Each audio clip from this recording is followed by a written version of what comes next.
How's it going, everybody? Adrian Simple here from thegamingobserver.com, bringing you all the news in gaming for Friday, November 29th. Believe it or not, today is episode number 500 of the daily updates for this show, which just blows me away. Now, unfortunately, today's news is slow because of the Thanksgiving weekend in the US, but there's still some fun stuff here, so let's take a look.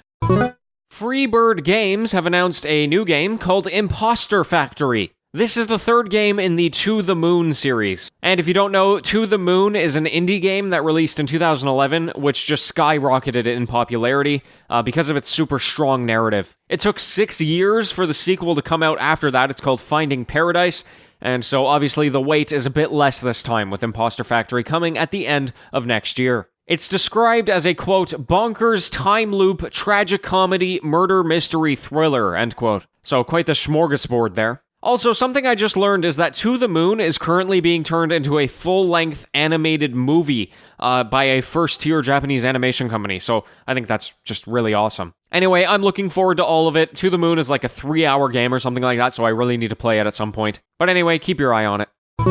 Assassin's Creed Black Flag and Assassin's Creed Rogue are both headed to the Nintendo Switch in a bundle called the Rebel Collection. It arrives on December 6th this year, and it looks like it'll be about $40. Now, if you have a Switch and you never played these games, I can say from personal experience that Black Flag is just a really good pirate game, independent of how you feel about Assassin's Creed overall. If you're especially interested in boats and in naval warfare, I found it to be just a whole lot of fun. It was actually the first game that I played on the Xbox One, and I could not get over the sea shanties. I thought it was so cool. Anyway, other than that, I never played Rogue, but that one is set in the 7 Years' War, which is a great setting, and apparently it took a lot of the ship-based gameplay from Black Flag. On my very quick research, it looks like a pretty obvious sequel to Black Flag. Anyway, that's arriving on the Nintendo Switch. Pick it up if you're interested.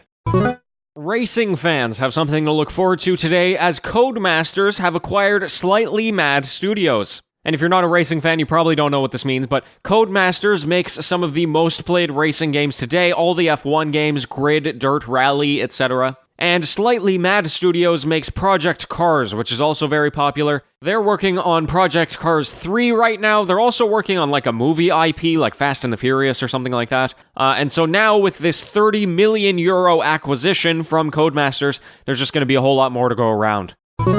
I'm looking at some sales data for Shenmue III in Japan right now, and it is not looking great. Here are some statistics for you. So for the launch week of the first Shenmue in 1999/2000, it was at the end of the year, they sold 257,000 units in Japan. Then for Shenmue II, which was at 2001, they sold 92,000 units in their launch week. Right, so that's 250,000, 92,000, these big numbers. Shenmue 3, that just came out a few weeks ago, 18,000 units. Yikes. Like, that's actually worse than when they did the Shenmue 1 and 2 re-release on the PS4 in 2018. So obviously something went wrong there. I don't know if it was the advertising or if it was because the game was outdated or something. I thought it might have had something to do with Kickstarter, but apparently only 4,500 people came from Japan that, backed it on Kickstarter. So just not a great week for them, unfortunately. But, who knows? The critics were really divided on this one. There were people who loved it because they played the first 2 games and, they were finally getting a continuation of that.